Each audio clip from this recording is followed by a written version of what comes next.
नमस्कार। घड़ी में 3 बज गए हैं और वक्त हो चला है झारखंड बिहार की सुपरहिट बड़ी खबरों का। शुरुआत बिहार की बात से करेंगे। जो बिहार विधानसभा का समय नजदीक आता जा रहा है, नीतीश कुमार पर चौतरफा हमला तेज होता जा रहा है।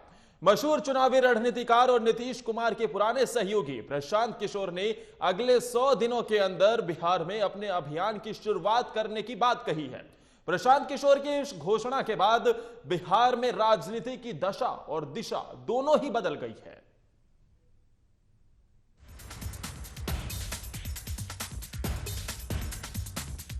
नीतीश कुमार के पूर्व सहयोगी प्रशांत किशोर की घोषणा के बाद बिहार के राजनीतिक घटनाक्रम बड़ी तेजी से बदलने लगे हैं। चुनावी रणनीतिकार प्रशांत किशोर ने बुधवार को दिल्ली में रालोसपा के अध्यक्ष उपेंद्र कुशवाहा से मुलाकात की। 1.5 घंटे तक चली इस मुलाकात में बिहार के ताजा राजनीतिक स्थिति पर चर्चा हुई। एक दिन पूर्व ही कुशवाहा ने मुख्यमंत्री नीतीश कुमार पर हमला बोलने वाले प्रशांत किशोर का अप्रत्यक्ष रूप से समर्थन किया था। इससे राज्य की राजनीति को लेकर अटकलों का दौर फिर से तेज हो गया है। वहीं रालोसपा अभी महागठबंधन का हिस्सा है। हालांकि राजद ने प्रशांत किशोर को अपनी पार्टी के साथ रखने से सीधा इनकार किया है। एक दिन पहले ही प्रशांत किशोर ने पटना में मुख्यमंत्री नीतीश कुमार पर विकास में पीछे रहने का आरोप लगाया था। उधर दूसरी तरफ जन अधिकार पार्टी लोकतांत्रिक के राष्ट्रीय अध्यक्ष पप्पू यादव ने प्रेस कॉन्फ्रेंस कर कहा कि नीति आयोग की रिपोर्ट में विकास में बिहार नीचे से टॉप है। बिहार सरकार के पास विकास का कोई मॉडल ही नहीं है। मेरे पास बिहार के विकास के लिए ब्लूप्रिंट तैयार है। उन्होंने कहा कि प्रशांत किशोर बिहार के विकास में सहयोग करना चाहते हैं तो उनका स्वागत है। जनता अब पक्ष और विपक्ष दोनों से उब चुकी है और एक नया गठबंधन चाहती है। हम एक मजबूत संकल्प लेकर प्रशांत किशोर, जीतन राम मांझी, कन्हैया कुमार और वाम दलों के साथ एक नया मोर्चा बनाएंगे और राज्य को विकास के पथ पर ले जाएंगे। गठबंधन को बनाने और उसके प्रचार के कार्य में मेरी कोई दिलचस्पी नहीं है। मेरा सिर्फ और सिर्फ अगले 100 दिन में इस कार्यक्रम को लॉन्च करना और हर पंचायत, हर गांव में जाकर लोगों को बताना, समझाना और उनको इस बात के लिए जागृत करना, उनको जोड़ना कि बिहार को अगले 10 साल में देश के सबसे 10 सर्वश्रेष्ठ राज्यों में शामिल करने के मुहिम में अगर आपका विश्वास है, अगर आप इस सपने को साझा करते हैं, अगर आप समझते हैं कि आप इसमें कुछ कर सकते हैं, तो आइए, जुड़िए।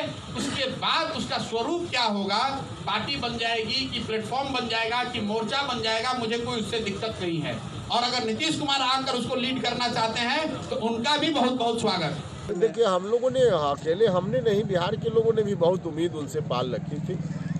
स्वाभाविक था, हम लोगों को लगता था उस वक्त, और बिहार के लोगों ने भरोसा किया 15 साल तक उनके ऊपर। और अब आज की तारीख में लोग निराश हो चुके हैं। अब निराशा है आम लोगों के बीच में भी उनके प्रति। तो उस समय जो कुछ भी हुआ, लेकिन आज अब उनसे कोई आशा नहीं बची। कैसा लगता है आपको, क्या महसूस करते हैं आप? नहीं, कुछ नहीं। उस समय जो हमारी ड्यूटी थी, हम ड्यूटी कर रहे थे। आज की तारीख में हमारी ड्यूटी, हम ड्यूटी कर रहे हैं। उसको लगना क्या अफसोस? और इसमें अफसोस की क्या बात है भैया? उस समय अब जनता को हम कहें कि आपने वोट दे दिया, अफसोस कीजिए, ये गलत हो जाएगा ना। जनता ने वोट दिया, उस समय उम्मीद थी, आज उम्मीद नहीं है, जनता नहीं वोट देगी, इसमें अफसोस की क्या बात है? अरे तानाशाह से, अरे हिटलर शाह से, अरे सुन ले मोदी, अरे गोली चलाओ, अरे नहीं झुकेंगे, अरे बम चलाओ, अरे नहीं डरेंगे, अरे जेल भेजो, अरे नहीं झुकेंगे, अरे बम चलाओ, अरे नहीं मरेंगे, अरे सुन ले जोगी, अरे सुन ले अमित शाह, अरे मर के लेंगे।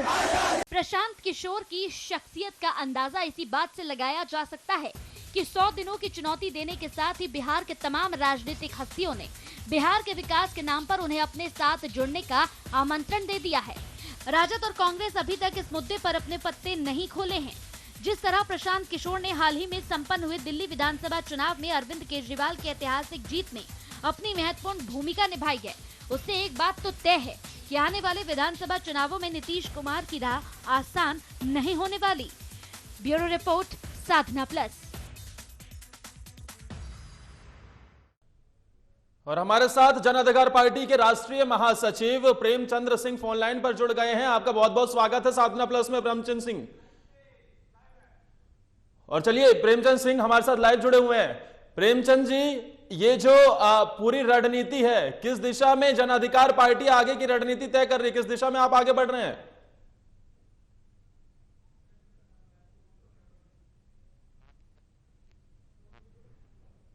तो जी, बिहार के लोगों के विकास, लोगों के चेहरे पर मुस्कान, नौजवानों की जो पलायन है बिहार से, और समान शिक्षा, अनिवार्य शिक्षा, सबको स्वास्थ्य, इसको लेकर के वो चिंतित सबसे ज्यादा है।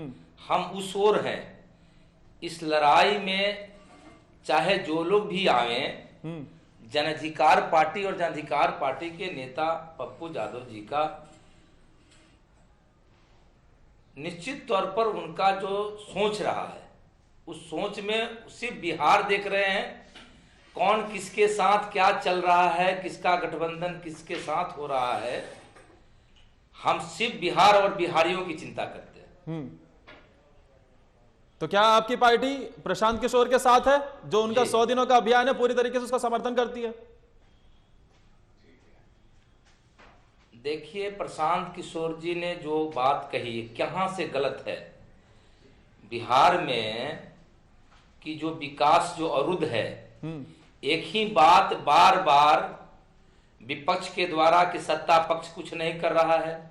सत्ता पक्ष नीतीश कुमार जी के द्वारा कहा जाना कि 15 साल को याद कर लीजिए, तब तो हमें बहुत बहुत पहले के भी याद कर लेना चाहिए कि आजादी के वक्त में हम कितना बुरा हाल था, आजादी के बाद से कैसे कैसे। उन बातों को न करते हुए, इसलिए हमारे नेता ने भी कहा है कि हमारे पास ब्लूप्रिंट है कि कैसे बिहार के लोगों को बेहतर शिक्षा हम दे सके। बिहार के लोग बेंगलोर और कोटा नहीं जाए, बिहार के लोग कम से कम बेंगलोर भी बेहतर शिक्षा के लिए जो जाते हैं वो न जाना पड़े।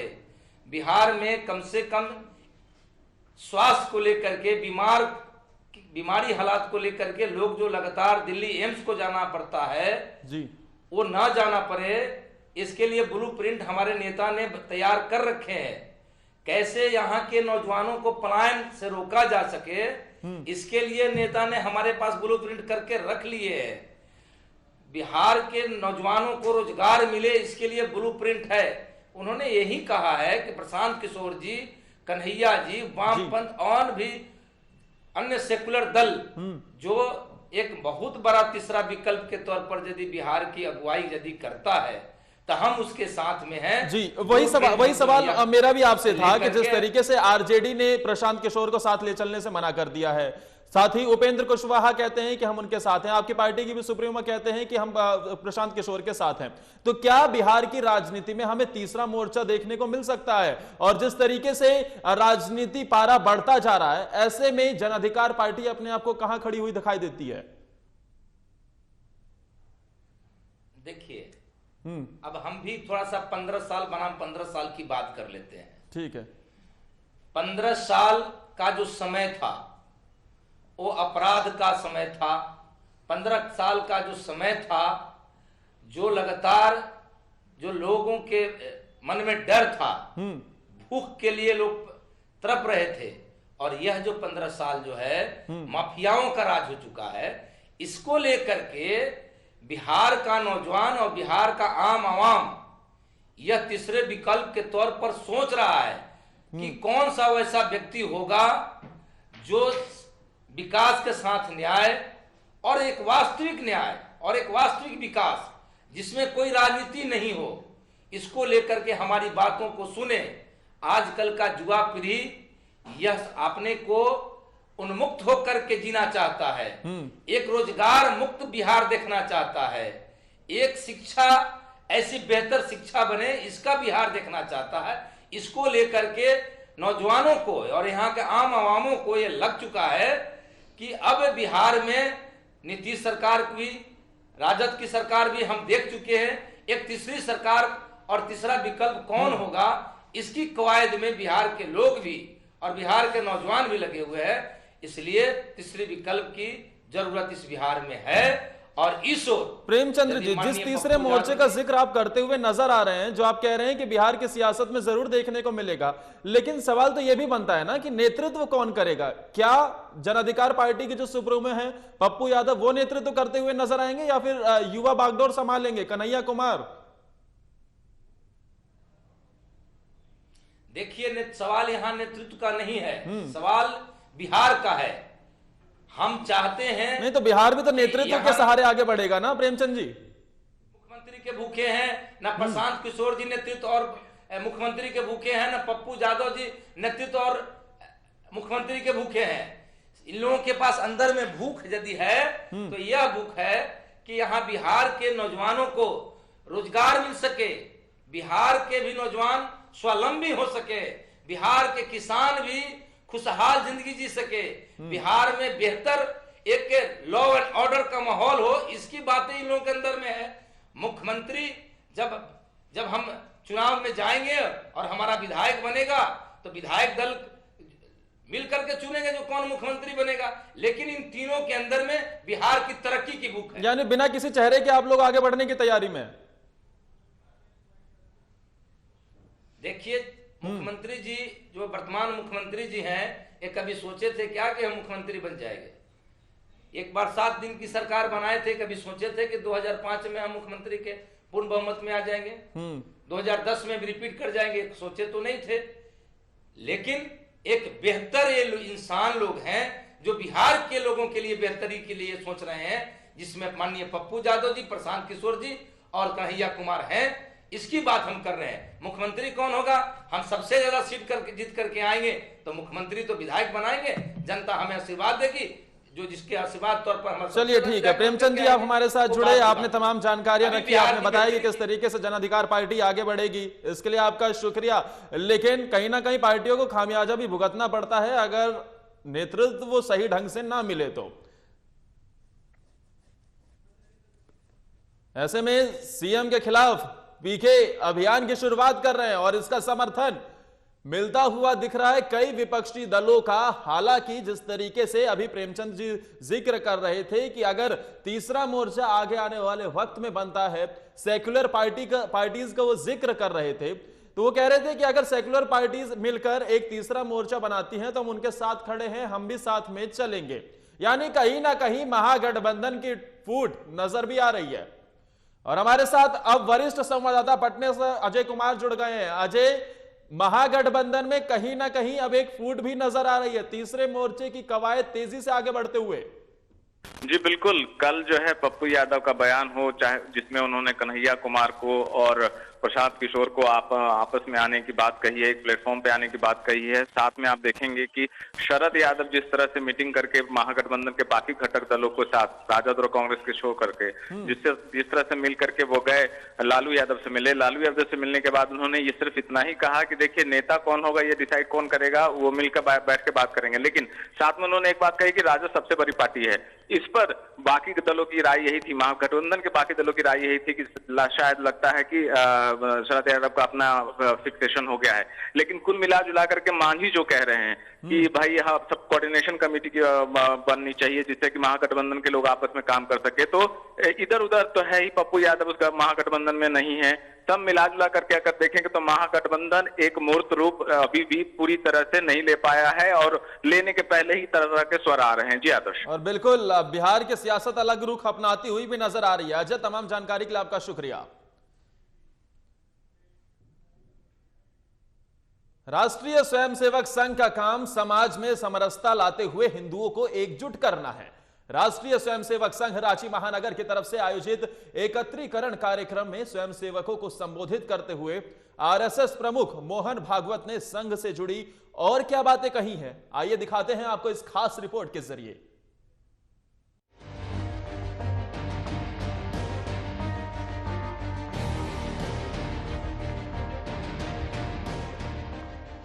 झारखंड में आरएसएस प्रमुख मोहन भागवत 5 दिवसीय प्रवास कार्यक्रम पर आए हैं। कार्यक्रम के पहले दिन राष्ट्रीय स्वयंसेवक संघ रांची महानगर की ओर से आयोजित एकत्रीकरण कार्यक्रम में संघ प्रमुख शामिल हुए। कार्यक्रम में लगभग 1500 पूर्ण गणवेशधारी स्वयंसेवकों ने हिस्सा लिया। पूर्ण गणवेशधारी स्वयंसेवकों ने संघ के शाखाओं में सिखाए गए शारीरिक अभ्यासों का प्रदर्शन भी किया। वहीं अभ्यास के बाद आरएसएस प्रमुख ने कहा कि अपने उद्देश्य के प्रति हम संकल्पित हैं। संगठित हिंदू समाज खड़ा करने का काम संघ का है। हिंदू समाज को संगठित करने के अलावा संघ का दूसरा कोई काम नहीं। वो काम जब पूर्ण होगा उसके बाद संघ को दूसरा कुछ करना नहीं। लेकिन आज हम देखते हैं, सुनते हैं सर्वत्र कि संघ ये कर रहा है, संघ वो कर रहा है। ऐसा चलता है। जिनको अच्छा लगता है वो अच्छा कहते हैं, जिनको खराब लगता है वो खराब कहते हैं। एक जमाना था जब देश के और विचार करने वाले लोग कहते थे, अरे ये संघ वाले कुछ नहीं करते, केवल अचार डालते हैं, रोज 1 घंटा आओ, हवा में डंडे घुमाओ, घर जाओ, बाकी कुछ नहीं करते। ये क्या कर रहे हैं? आज ऐसे कोई नहीं करता। संघ का उद्देश्य देश प्रेम और देश के प्रति अपने कर्तव्यों का निर्वहन करना है। स्वयंसेवकों को संबोधित करते हुए मोहन भागवत ने कहा कि अपने संस्कृति पर गर्व करते हुए देश को परम वैभव तक पहुंचाने के लिए कार्य करें। भारत को विश्व गुरु बनाने के लिए सभी लोगों को साथ लेकर चलने का कार्य संघ करता है। स्वयंसेवक समाज में एक आदर्श रूप में प्रस्तुत हो और ये आदर्श संघ की नित्य शाखा से ही संभव है। संघ के भाषणों से ही भारत विश्व गुरु बनेगा, ऐसा नहीं है। शाखा के नित्य साधना को अपने व्यवहार में उतारना होगा। राष्ट्र निर्माण के कार्य में न ही कोई आपको धन्यवाद देगा, न कोई आभार प्रकट करेगा। देश हमें सब कुछ देता है, हम भी तो कुछ देना सीखें। संघ के गीत को व्यवहार में उतारिए। समाज में कोई भी आपत्ति विपत्ति आए, संघ के स्वयंसेवकों को दौड़कर आगे आना चाहिए।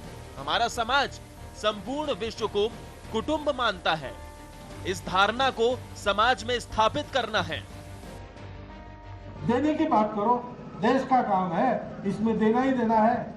देश हमें देता है सब कुछ, हम भी तो कुछ देना सीखें। गीत तो अच्छा है, गाते भी है, लेकिन आदत करो इसकी, रोज 1 घंटा दो। रोज अपनी शाखा में आने वाले स्वयंसेवक किस जाति के हैं, किस भगवान की पूजा करते हैं, कितने पैसे वाले हैं या गरीब है, कितना पढ़े हैं या अनपढ़ है, कहाँ के रहने वाले, कौन से प्रांत के, कौन सी भाषा के, कुछ मत पूछो। वो हमारा स्वयंसेवक है, भारत माता का पुत्र है। उसके साथ देश की मिट्टी में शारीरिक कार्यक्रम करते करते, कबड्डी खेलते खेलते लोटपोट हो जाओ। बिना इन बातों को पूछे प्रेम करना सीखो एक दूसरे पर। कार्यक्रम में पूर्व मुख्यमंत्री रघुवर दास, रांची के विधायक सीपी सिंह, सांसद संजय सेठ, पूर्व सांसद रविंद्र राय, काके विधायक समरीलाल के अलावा कई वरिष्ठ नेता और कार्यकर्ता स्वयंसेवक के वेश में शामिल हुए। सभी ने कहा कि स्वयंसेवक होना अपने आप में ही गर्व की बात है और प्रमुख मोहन भागवत जी की बातों को हम जन जन तक पहुंचाएंगे। विजयादशमी 1925 में राष्ट्रीय स्वयंसेवक संघ की स्थापना हुई और 90 साल से लगातार राष्ट्रीय स्वयंसेवक संघ देश के अंदर युवाओं को, भारत को मजबूत बनाना है, इसके लिए संगठित करने का काम कर रही है। चाहे कोई किसी भी धर्म पंथ को मानने वाले क्यों न हो, मूलतः हम सब हिंदू हैं और हिंदू से भाव यह पैदा होता है कि भारत में रहने वाले सारे लोगों की संस्कृति एक है और सब लोग मिल करके, चाहे किसी भी भाषा के हों, किसी भी प्रांत के हों, किसी भी धर्म पंथ को मानने वाले लोग हैं, हम सब भारत को मजबूत बनाएं। निश्चित रूप से स्वयंसेवक के लिए तो ये एक बहुत बड़ा मार्गदर्शन है और हम ये कह सकते हैं कि जब कभी मन विचलित होता हो और मन में यदि असमंजस की स्थिति कभी पैदा होती है तो इस तरह का जो मार्गदर्शन होता है वो एक पाथेय बन जाता है कि हमको किस रास्ते पर चलना चाहिए, हम किस लिए आए थे और कहाँ भटक गए। तो भटके हुए लोगों को ठीक रास्ते पर ले जाने के लिए भी इस तरह का कार्यक्रम बड़ा ज़रूरी होता है। वो केवल दूसरे के लिए ही हो ऐसा नहीं है, कभी कभी अपने लिए भी वो लागू होता है कि हम भी जिस रास्ते पर चल रहे हैं असमंजस यदि हमारे मन में आ गया है तो हमारा रास्ता ठीक प्रकार से मिल जाए तो ऐसा कार्यक्रम, ऐसी बातें, ऐसा मार्गदर्शन ये हम लोगों के लिए, सबके लिए फायदेमंद होता है। देश बड़ा होता है और देश के लिए हम देंगे तो स्वतः ही देश आगे बढ़ेगा और परम वैभव तक भारत को ले जाना है और दुनिया की महाशक्ति बनाना है। मोहन भागवत जी ने जो मार्गदर्शन किया कि जीवन आया है, देश में रहते हैं और कुछ समय अपने जीवन से कम 1 घंटा तो रोज देश को दें। देश बड़ा है, समाज बड़ा है और जो हिंदू की व्याख्या की हमारे श्रद्धेय मोहन भागवत जी का जो उद्बोधन था, देश को कैसे मजबूत करना है, भारत की संस्कृति और जो ताकत है विश्व में कैसे ले जाना है। और हम स्वयंसेवकों के लिए एक बात ज़रूर है कि 24 घंटा में अगर 1 घंटा अगर भारत के लिए दें तो ये हमारा सौभाग्य होगा, समर्पण है। और इसमें हम लोग अपने इस भाव को भारत के में जो हमारे भारत मतलब हिंदू, उसकी एकता के बारे में, उसके सारी विवरण अभी श्रद्धेय मोहन भागवत जी ने बताया है। झारखंड में आरएसएस प्रमुख मोहन भागवत 5 दिवसीय प्रवास कार्यक्रम पर आए हैं। इन 5 दिनों में महानगर के एकत्रीकरण कार्यक्रम के अलावा गौ संवर्धन, ग्राम विकास, कुटुंब प्रबोधन, सामाजिक समरसता और पर्यावरण और जल संरक्षण जैसे मुद्दों पर भी बैठकें होनी है, जिसके माध्यम से संघ प्रमुख झारखंड में हो रहे कार्यों की समीक्षा भी करेंगे और उन्हें टिप्स भी देंगे। साधना प्लस के लिए रांची से वरिष्ठ संवाददाता राजीव रंजन की रिपोर्ट। और हमारे साथ रमेश पुष्कर जुड़ गए हैं, स्वयंसेवक हैं आरएसएस से। रमेश जी, आपका साधना प्लस में बहुत बहुत स्वागत है। और पहला सवाल मेरा यही है कि जिस तरीके से मोहन भागवत की तरफ से वहां पर संबोधित किया गया, इस मौके पर उन्होंने कहा है कि राष्ट्रवाद शब्द का इस्तेमाल नहीं किया जाना चाहिए क्योंकि कहीं ना कहीं इसका मतलब हिटलर या नाजी से निकाला जा सकता है। तो समझना चाहेंगे कि आखिर इसका मतलब हिटलर या नाजी से कैसे निकाला जा सकता है? हेलो जी बिल्कुल, रमेश जी आप तक आवाज पहुंच रही है? जी पहुंच रही है। जी बिल्कुल, मैं अपना सवाल दोबारा दोहराना चाहूंगा कि जिस तरीके से इस वक्त देश में राष्ट्रवाद को लेकर एक बहस छिड़ी हुई है, ऐसे में मोहन भागवत की तरफ से जो बयान दिया गया कि राष्ट्रवाद शब्द का इस्तेमाल नहीं होना चाहिए क्योंकि इसका मतलब हिटलर या नाजी से निकाला जा सकता है, तो समझना चाहेंगे कि आखिर इस शब्द का इस्तेमाल ना करना और इसका अर्थ कैसे हिटलर या नाजी से निकाला जा सकता है? देखिए, आदर्श जी, सबसे बड़ी बात है कि जो संघ के जो पूजनीय सर संचालक जी है, उन्होंने जो बातें कही है उसके भावार्थ ये है कि वो चाहते हैं कि जो देश में हिंदुत्व है वही भारत की पहचान है। और जिस तरह की चीजें चल रही है देश में, वो चाहते हैं कि देश की जो कीर्ति है, यश है, प्रभाव है, शक्ति है, वो दिनों दिन पूरी दुनिया में बढ़े और भारत माता को परम वैभव पर पहुंचाया जा सके। वो नहीं चाहते हैं कि राष्ट्रवाद शब्द को लेकर कोई विवाद पैदा हो और इसीलिए उन्होंने ये आग्रह किया है। जी, लेकिन जाहिर तौर पर अब आगे आने वाले वक्त पे इस पर राजनीति भी होती हुई शुरू दिखाई देगी रमेश जी। जी, सबसे बड़ी बात है कि देश में 2 धाराएं अभी काम कर रही है। एक जो है वो कहीं न कहीं जो भारतीय जनता पार्टी जिसको नेतृत्व कर रही है उस धारा की, वो हिंदुत्व की धारा है, वो राष्ट्रवाद की धारा है, वो देश को, भारत को मजबूत करने की धारा है, शक्तिशाली बनाने की धारा है, भारत माता को परम वैभव को ले जाने की धारा है।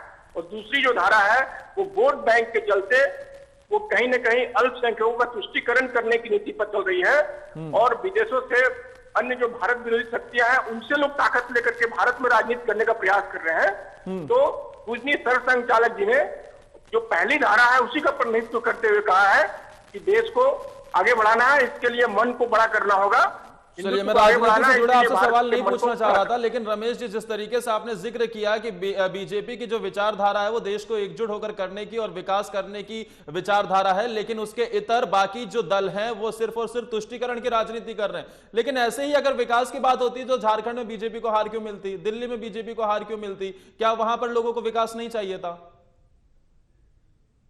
झारखंड में जो हार हुई है वो आप देखेंगे कि कहीं ना कहीं भारतीय जनता पार्टी के खिलाफ में जो सारे दल है यूनाइट हो गए थे और भारतीय जनता पार्टी अकेले चुनाव लड़ रही थी, और इन परिस्थितियों में वोटों का जो विभाजन हुआ है जिसके कारण भारतीय जनता पार्टी की हार हुई है, ये विचारधारा की हार नहीं है। और आने वाले समय में आप देखेंगे भारतीय जनता पार्टी अकेले जो 25 सीट ले आकर खड़ी है, आगे आने वाले समय में हम और मजबूत से अकेले दम पर सरकार बनाने का दावा करते हैं। लेकिन रमेश जी, आप इस बात को तो जरूर मानेंगे ना कि जिस तरीके से खुद बीजेपी के जो पूर्व राष्ट्रीय अध्यक्ष और मौजूदा समय में जो गृह मंत्री हैं अमित शाह, उन्होंने भी कहा कि आतंकवाद जैसे शब्दों का इस्तेमाल करना और बात बात पर पाकिस्तान का जिक्र करना महंगा पड़ता है पार्टी को। देखिए, बातें जो शब्द का चयन है वो किस संदर्भ में कहा गया वो बड़ा महत्वपूर्ण है। यदि जो विपक्षी पार्टियां हैं यदि वो आतंकवाद फैलाने वाले लोगों के कहीं न कहीं भावनाओं के साथ खड़ी है तो ये देश के लिए बहुत दुर्भाग्यपूर्ण और दुखद है। सबसे पहले हम लोग को ये समझना पड़ेगा गृह मंत्री जी की जो भावनाएं हैं कहने की वो क्या है। वो चाहते हैं कि कहीं आतंकवाद का या कहीं पाकिस्तान का शब्द का इस तरह से राजनीति, लोकल राजनीति, स्थानीय राजनीतिक समीकरणों में चुनाव में शब्द प्रयोग न हो।